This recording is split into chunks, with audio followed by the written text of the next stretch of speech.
संवर हेतुओं में अंतिम जो चारित्र है उसकी चर्चा है।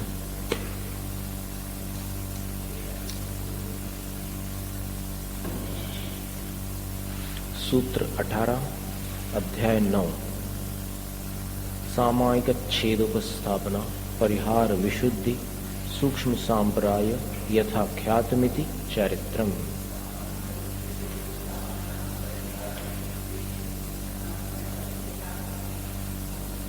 अत्र चोद्यते, यहाँ पर कुछ शंका समाधान कर रहे हैं। दशविधे धर्मे संयम उक्त, 10 प्रकार के धर्म में संयम बता दिया। सैव चारित्रम, वही चारित्र है। इति पुनर्ग्रहण में अनर्थकमिति, इसलिए चारित्र का फिर से यहाँ ग्रहण करना निरर्थक है, ऐसी शंका है। न अनर्थकम, आचार्य उत्तर देते हैं कि अनर्थक नहीं है। धर्मेंतर भूतम अपि चारित्रम अंते गृह्यते मोक्ष प्राप्ति ही साक्षात कारण ज्ञापनार्थम। धर्म में अंतर्भूत होते हुए भी चारित्र को अंत में ग्रहण किया जाता है, क्योंकि मोक्ष प्राप्ति का साक्षात कारण है, ये जानकारी देना है। सामायिक मुक्तम, सामायिक बदला चुके हैं। वह कहाँ? दिग्देश अनर्थ दंड विरति सामायिक इत्यत्र, उस सूत्र में बतलाया था। तद्विविधम, सामायिक 2 प्रकार की। नियत काल मनियत कालन चेति, नियत काल मनियत कालन च, नियत काल सामायिक और अनियत काल सामायिक, 2 प्रकार की। स्वाध्याय आदि नियत कालम, स्वाध्याय आदि करते समय एक निश्चित समय तक समता भाव रहता है, वो नियत काल सामायिक हो गई। ईर्यापथाद्यनियत कालम, और ईर्यापथादिक विहार में कहीं भी समता रखनी होती है, वो अनियत काल की सामायिक होती है। माने सदा काल जिसमें समता रखी जाती है वो अनियत काल है, और फिर कुछ काल तक समता भाव रखते हैं वो नियत काल है।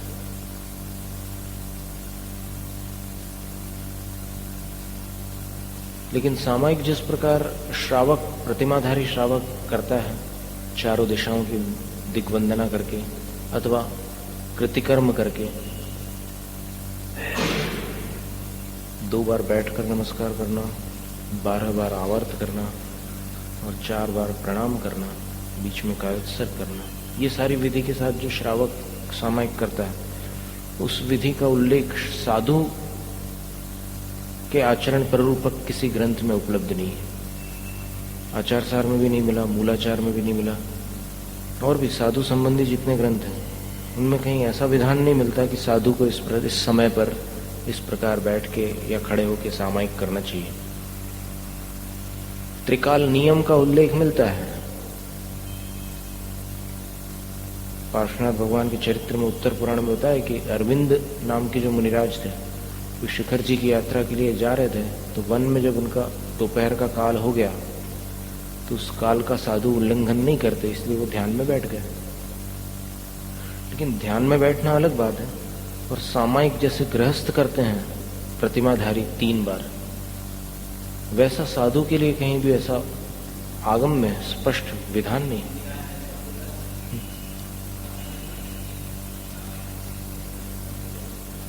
सही बात है।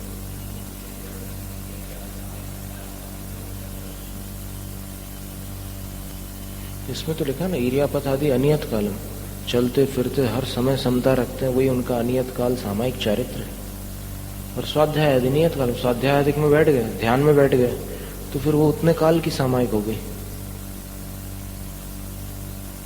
अब ये इसमें आया था एक जगह शंका समाधान, जिज्ञासा समाधान में, तो उनने उत्तर दिया था कि आचार्य श्री मंत्री संतरी आ जाए तो भी सामायिक में बैठ जाते हैं।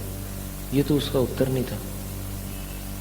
प्रश्न ये था कि सामायिक साधु को करना चाहिए अमुक समय पर, उसका क्या प्रमाण है? तो ये कोई प्रमाण नहीं हुआ कि विद्यासागर महाराज जी बैठ जाते। विद्यासागर महाराज नमक नहीं खाते, तो नमक अभक्ष्य हो गया क्या साधुओं के लिए? विद्यासागर महाराज बहुत सारी चीजें करते हैं, बहुत सारी चीजें नहीं करते हैं, लेकिन वो कोई जैन मार्ग हो गया क्या? वो उनकी व्यक्तिगत चर्या हो गई। वो जैन मार्ग के अंतर्गत हो सकती है, लेकिन वो सर्वसाधारण सब साधुओं के लिए नियामक कैसे हो सकती है? इसलिए भ्रामक उत्तर था वो। सही उत्तर तो जो शास्त्र में है वो बताना चाहिए।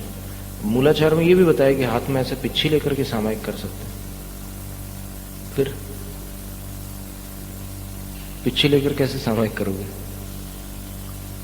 अब लोग तो यहां तक आपत्ति उठाते हैं कि कायोत्सर्ग हाथ में पिच्छी पकड़कर करते हैं, तो फिर वो कायोत्सर्ग नहीं होगा, क्योंकि पकड़ने में जो काय का उद्यम है तो उसमें फिर उत्सर्ग नहीं हुआ काय का, काय छूट नहीं पाई, क्योंकि पिच्छी ऐसे हाथ में पकड़ी है। अब ऐसे लटकाई तो है नहीं, कोई हुक तो है नहीं हाथ में, ऐसे पकड़नी पड़ेगी पिच्छी कायोत्सर्ग के समय। तो इसका क्या मतलब हुआ? कायोत्सर्ग का अर्थ काय गुप्ती है ऐसा समझ कर ये भूल कर दी हमने। काय गुप्ती अलग चीज है, जिसमें काय का पूरा निरोध हो जाता है। कायोत्सर्ग में ऐसे हाथ रख करके शरीर की तरफ से ममता को हटाया है। पिच्छी उपकरण मात्र है, उसके प्रति मूर्छा भाव है नहीं। उसको अगर हाथ में रखा है तो फिर अगर दोष भी मान ले तो वो इतना बड़ा दोष नहीं है कि उससे पूरा कायोत्सर्ग आवश्यक ही समाप्त हो जाए। 28 कायोत्सर्ग होते 24 घंटे के मुनि की चर्या में। तो ऐसी बहुत सारी जानकारी है। तो सामायिक साधु को 3 बार बैठकर करना चाहिए, ऐसा कोई आगम में उल्लेख नहीं मिलता। और शांति सागर आचार्य महाराज मध्य रात्रि को करते थे सामायिक। उनके एक सेवा करने वाले भक्त ने हमसे संस्मरणों के अंतर्गत बहुत सारी बातें बतलाई थी। तो वो मध्य रात्रि को सामायिक करते थे, और अगर कोई नहीं करते उनकी परंपरा में मध्य रात्रि को, तो उन्होंने सब उल्लंघन कर दिया जैन मार्ग का, ऐसा मानेंगे। शांति सागर आचार्य महाराज ने सिंह निष्क्रीडित तप किया था, और उनकी परंपरा में सब आचार्यों ने नहीं किया है, तो उन्होंने भंग कर दिया उनके क्रम को। वो जिसकी जितनी क्षमता है, उत्तर गुणों में कोई ऐसा प्रतिबंध नहीं है। मूल गुण तो नियम से करना पड़ेंगे सब साधुओं को, लेकिन उत्तर गुण जो जितना कर सकते हैं उतना ही करेंगे। उसमें कोई अतिरेक की या फिर कोई जितनी अपनी क्षमता से ज्यादा करने की आवश्यकता नहीं होती। सामायिक में अगर ध्यान में बैठ रहे हैं दोपहर में तो अच्छी बात है, उसका कोई विरोध नहीं है, लेकिन वो उनका षट आवश्यक के अंतर्गत सामायिक आवश्यक है ऐसा समझना कहीं आगम में तो मिलता नहीं है। इसलिए आगम सम्मत है ऐसा नहीं कह सकते।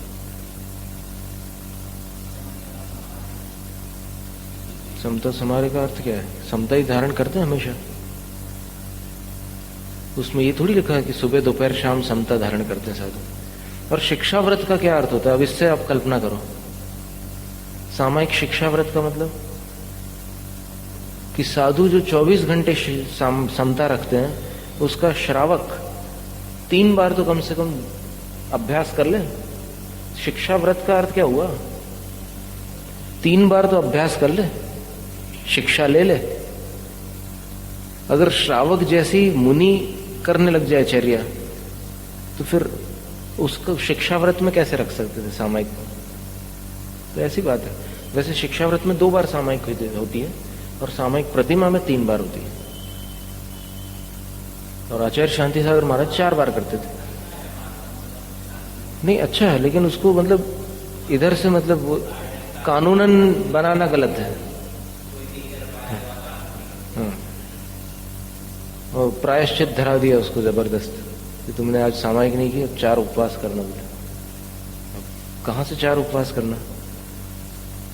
या फिर कोई गृहस्थ लोग भी मिलकर के बैठ करके बोल देते हैं कि महाराज अब इस दोष का आपको प्रायश्चित करना ही पड़ेगा। तो साधु बेचारे भोले हैं तो पूछेंगे कि भाई बताओ क्या प्रायश्चित करना चाहिए। तो फिर वो बोलते हैं कि हम लोग विचार करके बताते हैं, और 2-4 श्रावक लोग मीटिंग करेंगे और गुरु को प्रायश्चित देंगे। अरिका माता की भी मुनिचर्या है। शुल्लक शुल्लिका और एलक के लिए ठीक है, ये सामायिक शिक्षा व्रत भी है, सामायिक प्रतिमा भी, क्योंकि 11 प्रतिमाओं का पालन करना है उनको, उनकी बात अलग है। लेकिन बाकी मुनि आर्यिका की बात अलग होती है। बैठना चाहिए।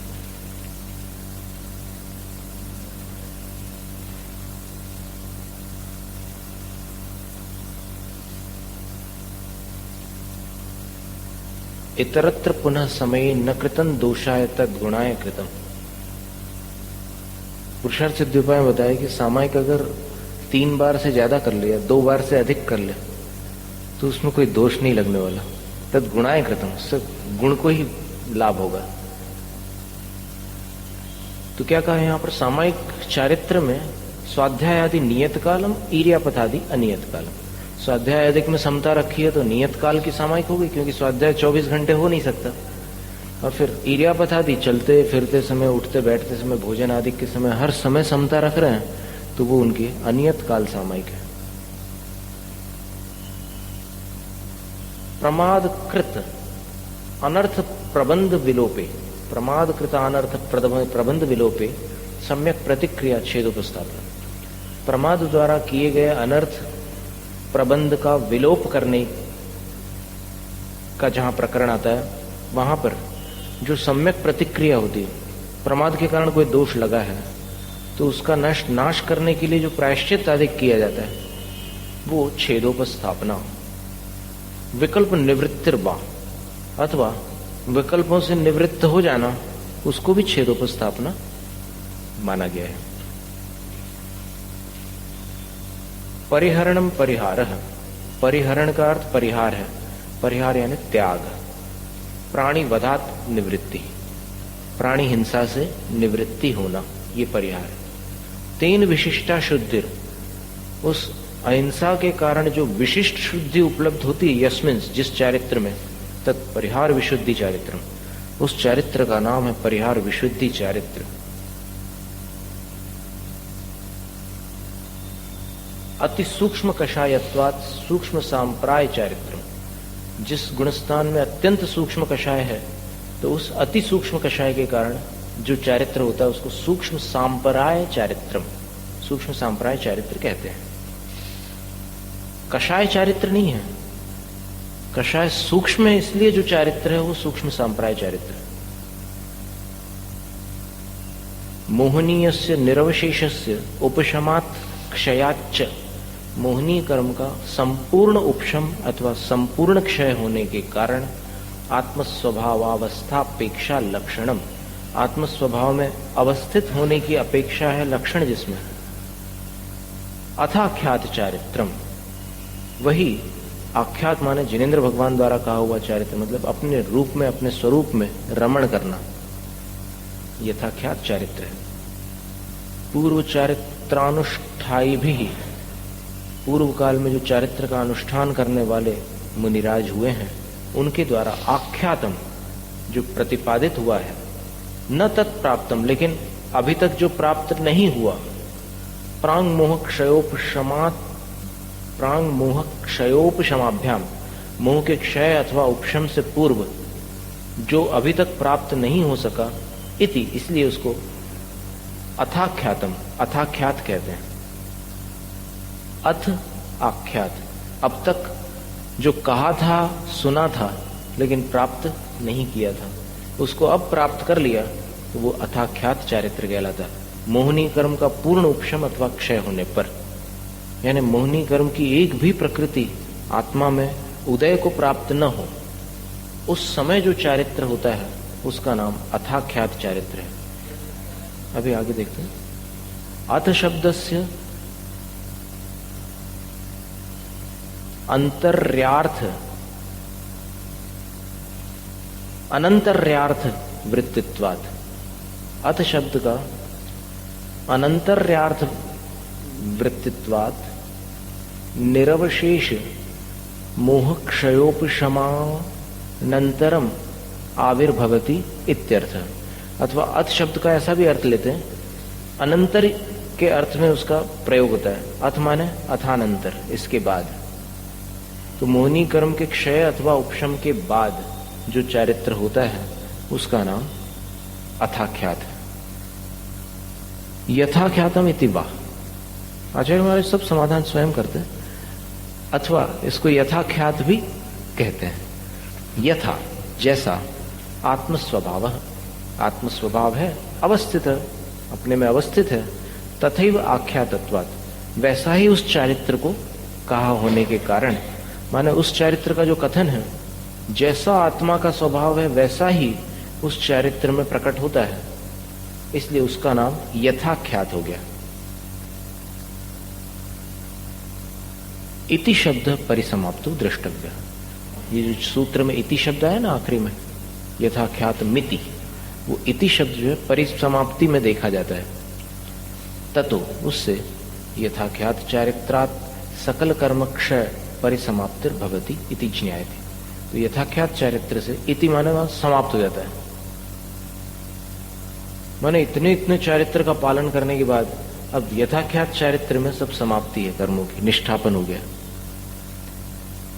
तो इति शब्द परिसमाप्ति में देखना चाहिए। ततो यथाख्यात चारित्र, उससे यथाख्यात चारित्र के कारण सकल कर्म क्षय परिसमाप्तिर भवति, सब कर्मों के क्षय की परिसमाप्ति हो जाती है। इति ज्ञायते, ऐसा जाना जाता है। सामायिक आदि नाम अनुपूर्व वचनम उत्तरोत्तर गुण प्रकर्षक ख्यापनार्थम क्रियते। सामायिक आदि का जो क्रम रखा गया है वो आगे आगे के चारित्र में गुणों की प्रकर्षता को प्रकट करने के लिए रखा गया है।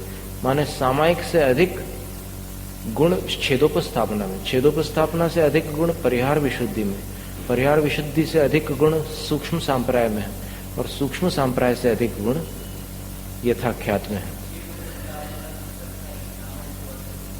बिल्कुल, क्योंकि गिर करके उठने में ज्यादा शक्ति लगती है। छेदोपस्थापना का अर्थ क्या है? छेद, यानी कोई दोष आया तो दोष आने के बाद फिर निर्दोष होना, उसमें जो पुरुषार्थ, उसमें जो विशुद्धि है वो उससे अधिक है। जो चलता ही नहीं है उसको तो गिरने का सवाल ही नहीं है।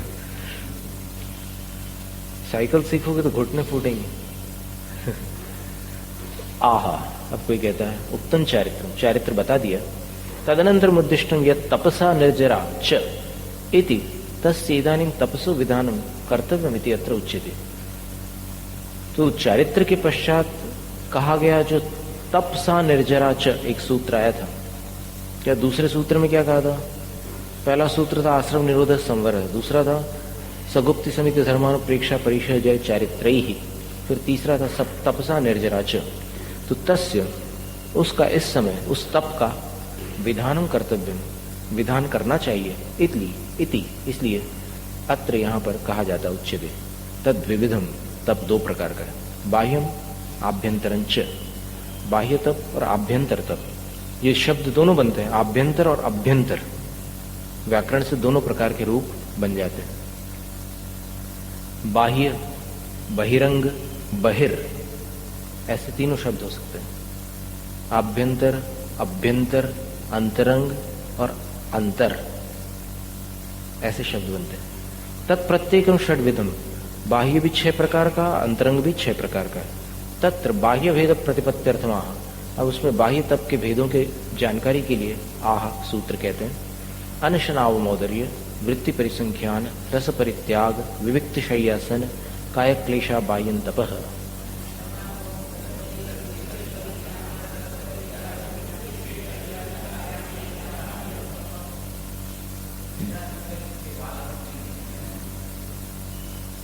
इस निर्जरा के प्रकरण में तो नहीं हो सकता, लेकिन बताया है कि ये बाह्य तप जो है बाहर से दिख जाता है, मिथ्या दृष्टियों को भी समझ में आ जाता है कि ये तप हो रहा है, इसलिए उसका नाम बाह्य तप है। बाकी निर्जरा के प्रकरण में ये बाह्य तप जो होगा वो तो भावलिंगी मुनि के होगा। अनशनाव महोदय, दृष्ट फलानपेक्षा, लौकिक फल की अपेक्षा जिसमें नहीं है, और संयम प्रसिद्धि रोगोच्छेद कर्म विनाश या रागोच्छेद, संयम प्रसिद्धि रागोच्छेद कर्म विनाश ध्यानागमाव वाप्त्यर्थम अनशनम, संयम की सिद्धि के लिए अनशन किया जाता है। लौकिक फल की अपेक्षा नहीं है, लेकिन संयम की सिद्धि हो, क्योंकि भोजन हमेशा करते रहने से और कुछ उसमें तप न करने से इंद्रियां वश में नहीं रहती, इसलिए संयम की सिद्धि के लिए रागोच्छेद,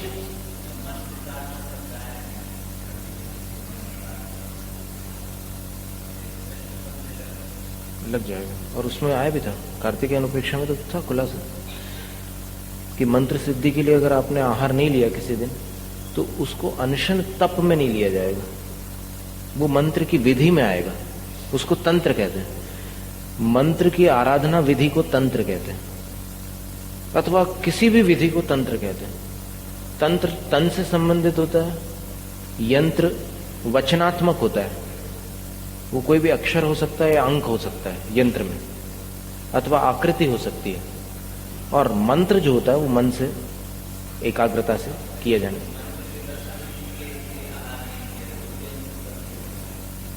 वो प्रायश्चित में आ जाएगा। प्रायश्चित में एक तप नाम का प्रायश्चित है, उसमें आ जाएगा। तो तप में वो अनशन ही होगा। तव सिद्धे नए सिद्धे, ये बताया था एक दिन में जब सिद्ध भक्ति पढ़ते हैं ना, तव सिद्धे नए सिद्धे संयम सिद्धे चरित्र सिद्धे नाणम निधनसणम सिद्धे सिरसाणम इंसान। जो तप से सिद्ध हुए हैं, तप में कई प्रकार के तप हो जाएंगे। और फिर जो नए से सिद्ध हुए हैं, नए का अर्थ यहां पर नैगम संग्रह आदि के नए नहीं लेना है। नए का अर्थ होता है प्रायश्चित। प्रायश्चित करते करते जिनको केवल ज्ञान और मोक्ष प्राप्त हो गया, उनको भी नमस्कार करता हूं। गुरु महाराज ने प्रायश्चित दिया है। गुरु महाराज को अभी केवल ज्ञान प्राप्त नहीं हुआ है, वो अभी आचार्य है, लेकिन शिष्य ने प्रायश्चित करते करते अरिहंत पद प्राप्त कर लिया और सिद्ध पद प्राप्त कर लिया, उनको नमस्कार हो। नए सिद्धे, संयम सिद्धे।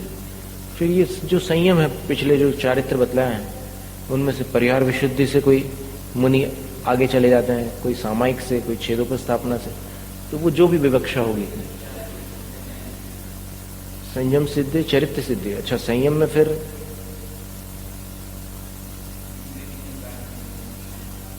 प्रधानता ले सकते हैं, अथवा संयम के जो भेद हैं, 8 प्रकार की जो शुद्धियां होती है संयम की रक्षा के लिए होती है।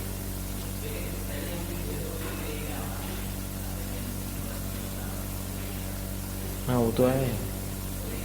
तो फिर अपेक्षा उसमें संयम किसको कहते हैं? संयम समिति सहित जो व्रत है उसको संयम कहा है। धवला की 14वीं पुस्तक में लिखा है कि संयम में और व्रत में क्या अंतर है। तो बोले कि समितियों के साथ अगर व्रत होते हैं तो फिर उसका नाम संयम है, और अकेले व्रत होते हैं तो उनको व्रत कहते हैं। नहीं, वो तो अपेक्षा लगाएंगे, पूर्व नए की अपेक्षा से लगाना। तो वो तो कितने सारे भंग बनाए। लास्ट आखिरी सूत्र जो है पूरे तत्वार्थ सूत्र का, उसमें सब बनाया है भंग।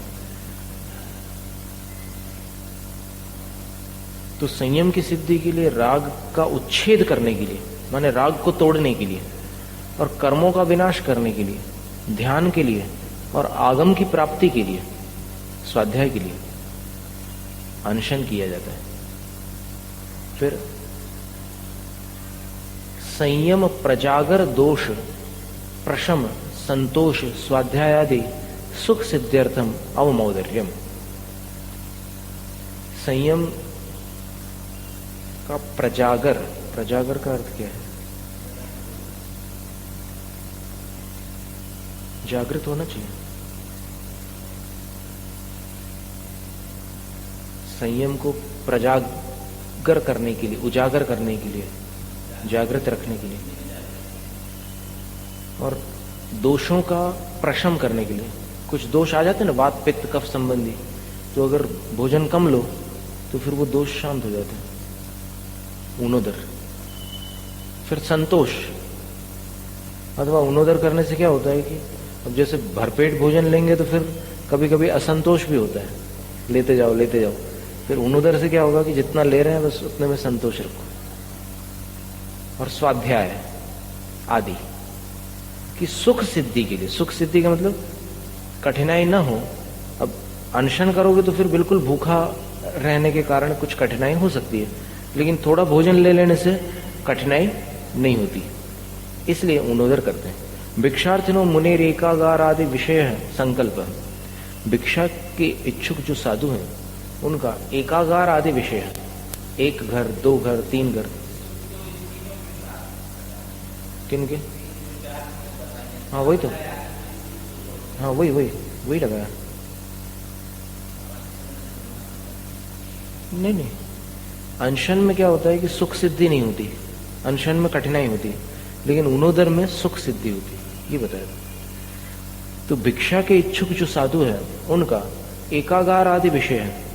एक घर तक अगर कोई पड़गान करेगा यहाँ से बाहर निकलेंगे तो वहां चले जाएंगे, और आदि से 5 घर 10 घर 20 घर, तो वहां तक के अगर पड़गान हो गया तो करेंगे, और अगर उसके बाद कोई पड़गान के लिए खड़ा होगा, यहाँ कोई नहीं होगा तो वापस आ जाएंगे।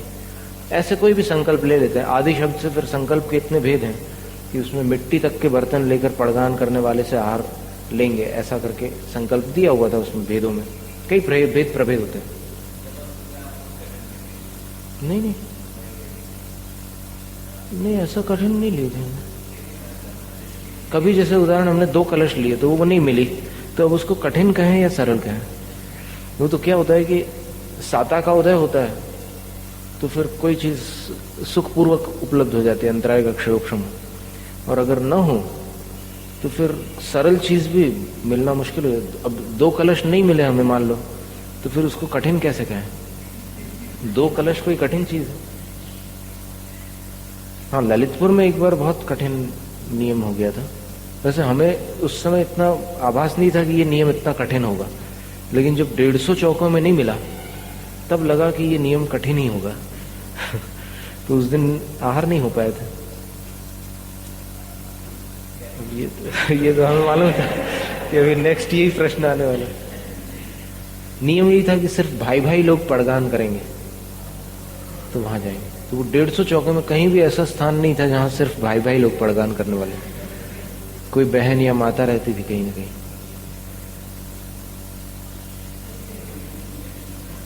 तो चिंतावरोधो इस प्रकार से अपने मन को अवरुद्ध कर देना कि बस इस परिस्थिति में ही आहार लेंगे, ये भी एक तप है। और ये तप उत्तर गुण है। ये अगर साधु न करे तो उनके साधुत्व में दोष नहीं है, मूल गुण में कोई आपत्ति नहीं है। पर इसको करने से क्या होता है कि एक दृष्टि से देखा जाए तो सरल हो जाता है मार्ग, राग द्वेष से बच जाते हैं। जैसे मान लो 2 चौके, अब 2 चौकों में से भी अपन छटाई करो तो फिर राग द्वेष होंगे। तो फिर ये सोच लिया कि भाई इस दिन पहले नंबर पर, इस दिन दूसरे नंबर पर जाएंगे। कोई ऐसा व्यवस्थित क्रम नहीं रखना, नहीं तो श्रावक तो होशियार है तो समझ जाएंगे कि आज दूसरा नंबर है। कोई भी ऐसा क्रम रख लिया कि आज पहले में जाएंगे या दूसरे में, पहला या दूसरा कोई भी हो सकता है। अपने को क्या मालूम यहाँ से कि पहले नंबर पर कौन है, दूसरे नंबर पर कौन है। तो ऐसे कोई भी संकल्प लेकर के निकलते हैं तो फिर राग द्वेष से निवृत्ति होती है और तप से निर्जरा भी होती है। और ये तप क्षुल्लक अवस्था में किया जा सकता है। एक बार एक बालक पढ़ करके आया, स्वाध्याय करके आया, छोटा बालक था, मतलब 9वीं 10वीं में पढ़ने, 9वीं या 8वीं में पढ़ता था। उसने बोला कि आप वीरचर्या क्यों करते हैं? हमने बोला कि ये वीरचर्या कहाँ से तुमने सीखा? फिर बोले कि आया था कि क्षुल्लक लोग वीरचर्या नहीं कर सकते। तब फिर हमने उसको उत्तर दिया कि हम वीरचर्या नहीं करते, हम वृत्ति परिसंख्यान करते हैं। वीरचर्या का अर्थ ये होता है कि ऐसे नियम लेकर के निकलना आहार के लिए कि जो मिलना लगभग असंभव हो। लगभग असंभव, जैसे बैल के सींग पर गुड़ लगा हो तो हम आहार लेंगे। शांति सागर महाराज जी को 8 दिन बाद मिला कटनी में नियम, ये वीरचर्या कहलाती है। अथवा अगर आज हम तभी पड़ गए जाएंगे जब हमें कहीं बीच में सांप दिखेगा, ये वीरचर्या है। अथवा और भी कोई ऐसे नियम ले सकते हैं जो बहुत कठिन नियम है। और सामान्य नियम क्या है कि कलश की संख्या है, अथवा घर की संख्या है, अथवा पड़गान करने वाले की सम या विषम संख्या है, अथवा और भी कोई इस प्रकार भाई बहन खड़े हैं तो हम जाएंगे, या फिर जैसे अभी हमने जो बोला था कि जहां सिर्फ भाई भाई लोग खड़े होंगे वहां जाएंगे। ये सब वृत्ति परिसंख्यान है, ये वीरचर्या नहीं है।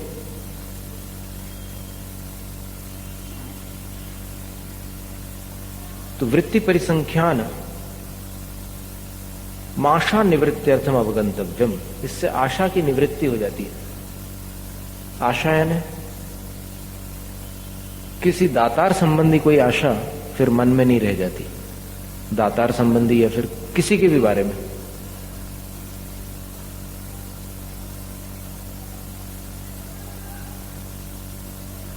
आशा के बहुत भेद हो सकते हैं।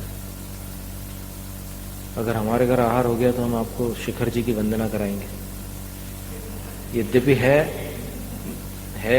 मतलब तीर्थ वंदना की आशा, लेकिन फिर भी उसमें ये जो शर्त आ गई आहार दान वाली, तो फिर ये साधु के लिए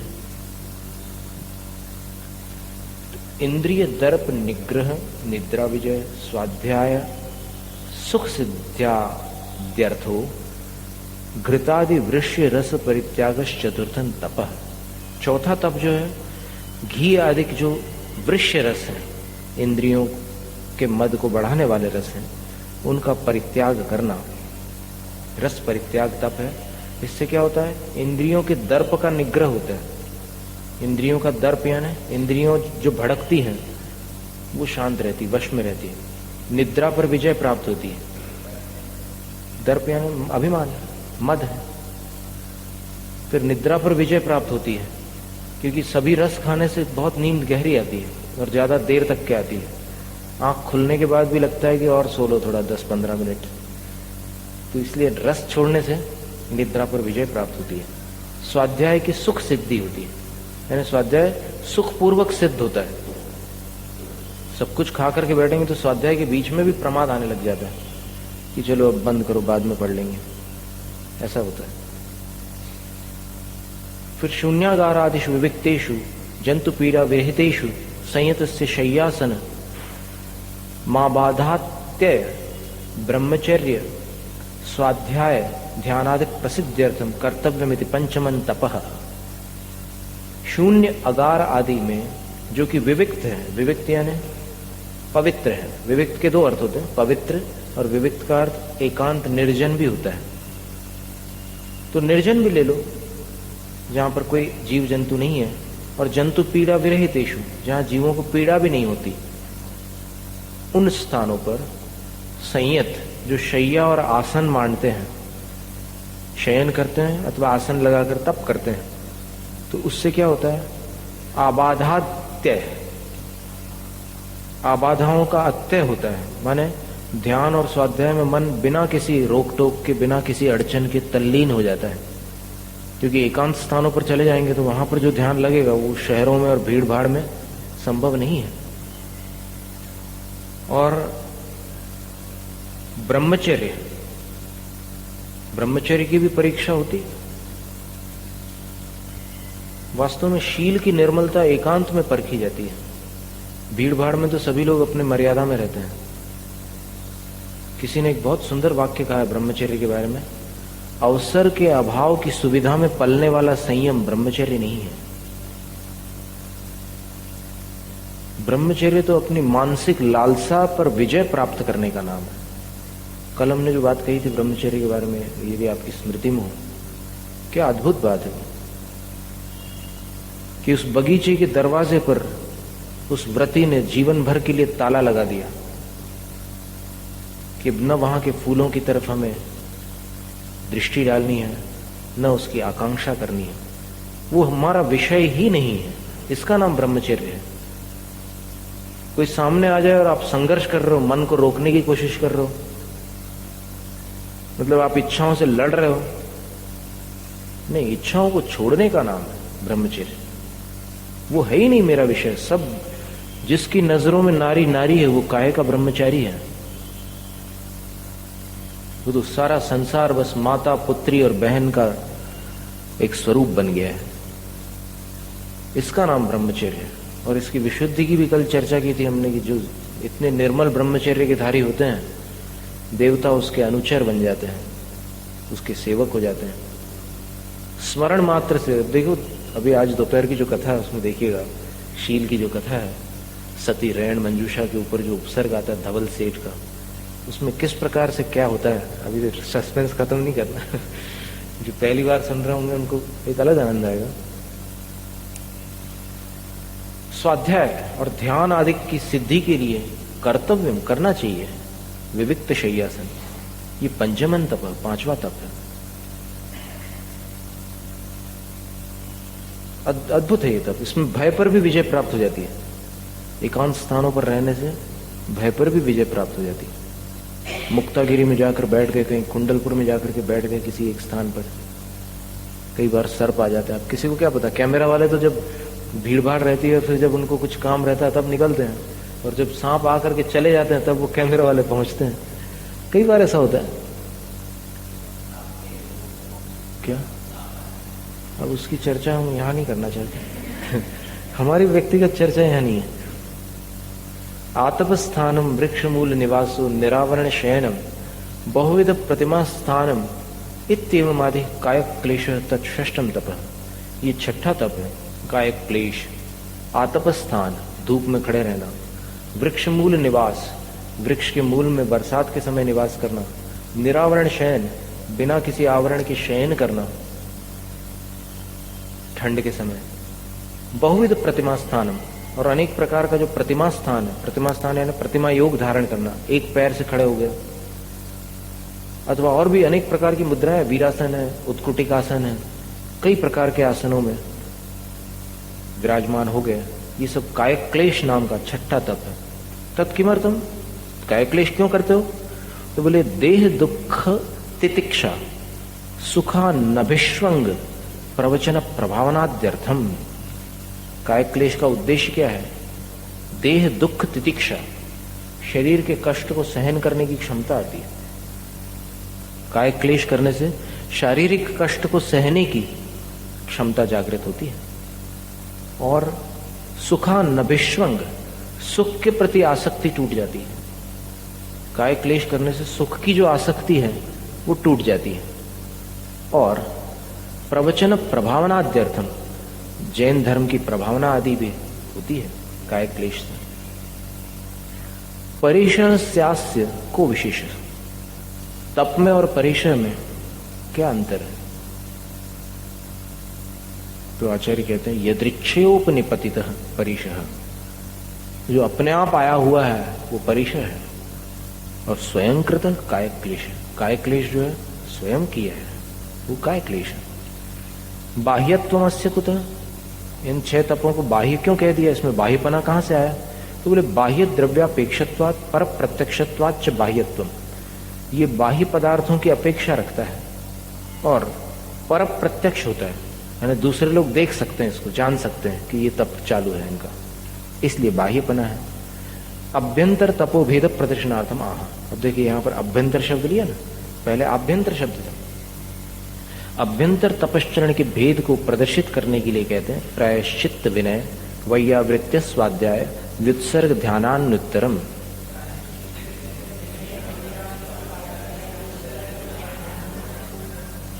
ये 6 तप, अंतरंग तप। कथमस्याभ्यंतरत्वम, इन तपों का अंतरंगपना कैसे सिद्ध होता है?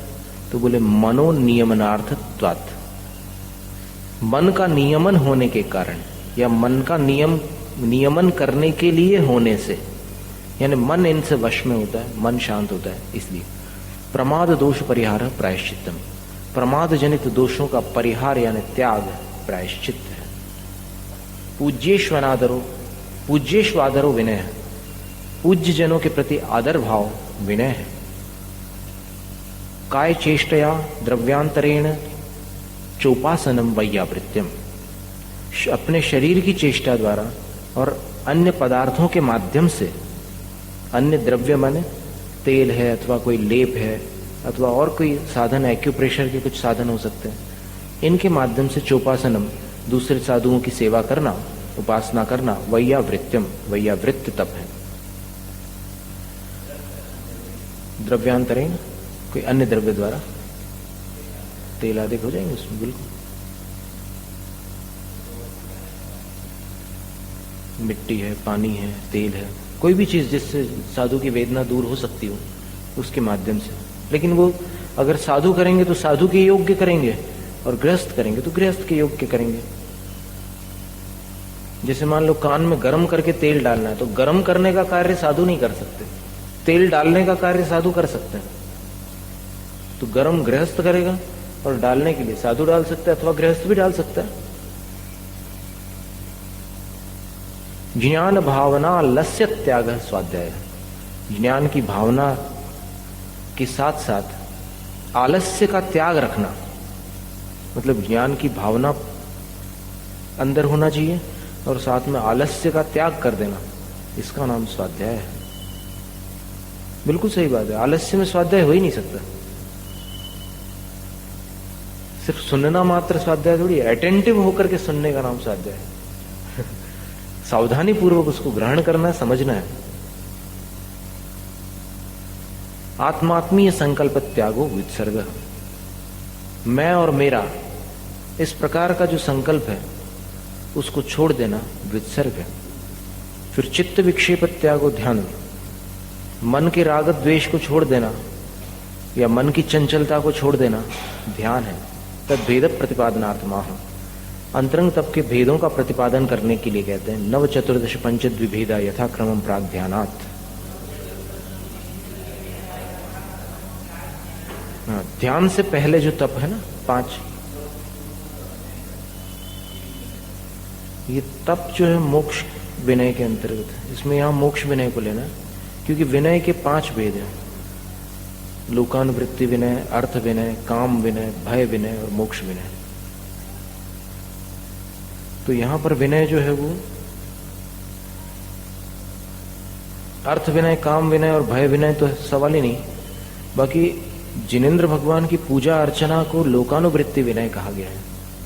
अयजनो ब्रह्मण और अस्वाध्यायो देवानाम, ऐसे 2 सूत्र हैं कि जो भगवान की पूजा नहीं करता वो आदिनाथ भगवान का ऋणी होता है, और जो स्वाध्याय नहीं करता वो 24 तीर्थंकरों का ऋणी होता है। इसलिए पूजा और स्वाध्याय करना चाहिए, एक ऐसा सूत्र है।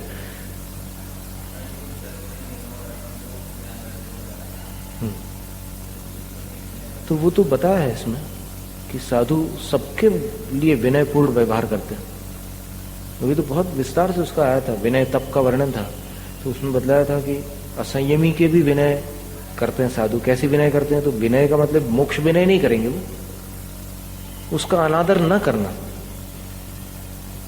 और यथा योग्य उसके साथ मधुर संभाषण आदि करना, ये विनय हो गई। आर्यिका की विनय करेंगे, ऐसा भी लिखा उसमें, आर्यिका शब्द दिया है, मूलाचार में सब लिखा है।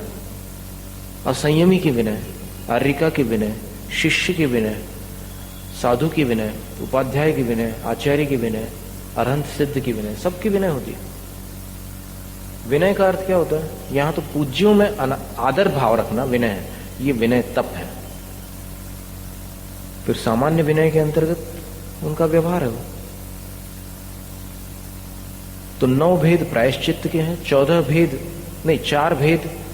विनय के हैं, 10 भेद वैयावृत्ति के हैं, 5 भेद स्वाध्याय के हैं और 2 वित्सर्ग के हैं। यथाक्रममिति वचनात् नवभेदम प्रायश्चित्तम विनयश्चतुर्विध वैयावृत्तिम 10 विधम स्वाध्याय 5 विध द्विभेदो वित्सर्ग इति अभिसंबध्यते। प्राग ध्यानादिति वचनम ध्यानस्य बहुवक्तव्यत्वात् पश्चात वक्ष्यते इति। ध्यान का बाद में कथन करना, क्योंकि थोड़ा ध्यान का विस्तृत वर्णन है, इसलिए अभी यहां पर प्राग ध्यानात् यानी ध्यान से पहले जो 5 तप है उनके भेद बता रहे हैं। आद्यस्य भेद स्वरूप निर्जन्यानार्थमाह, सबसे पहला जो प्रायश्चित्त तप है उसके भेद और भेदों का जो स्वरूप है उसकी जानकारी कराने के लिए आह सूत्र कहते हैं। आलोचन प्रतिक्रमण तदुभय विवेक वित्सर्ग तपश्चेद परिहारोपस्थापना।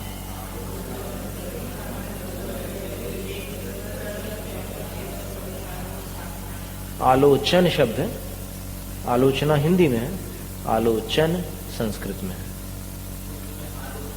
सूत्र में आलोचन ही है। टीका भी देख लो, तत्र गुरवे प्रमाद निवेदनम 10 दोष विवर्जितम आलोचनम। कहा? नहीं, नीचे देखो ना, आलोचनम लिखा, टीका में देखो, तत्र गुरवे। आलोचना का क्या अर्थ है? कि गुरु के लिए प्रमाद निवेदनम, अपने प्रमाद का निवेदन करना। और कैसा निवेदन करना? 10 दोष विवर्जितम, आलोचना के 10 दोष से रहित होकर के। आकंपीय, अनुमानित आदि जो 10 दोष पहले आ चुके, दृष्ट, बादर्श आदि, उनको छोड़कर गुरु के सामने अपने प्रमाद को, अपने दोष को प्रकट करना, इसका नाम आलोचना है। आलोचनम, हिंदी में आलोचना कहते हैं। फिर मिथ्या दुष्कृताभिधानम, मिथ्या दुष्कृताभिधानादभिव्यक्त प्रतिक्रियम प्रतिक्रमण।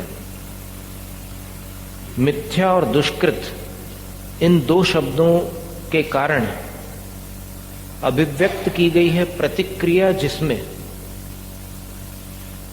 उस प्रायश्चित का नाम है प्रतिक्रमण। दोष हो गया, अब दोष होने के बाद में इन 2 शब्दों के द्वारा उसका निवारण करने के लिए मिथ्या में दुष्कृतम, मिच्छा में दुक्कड़म, मिच्छा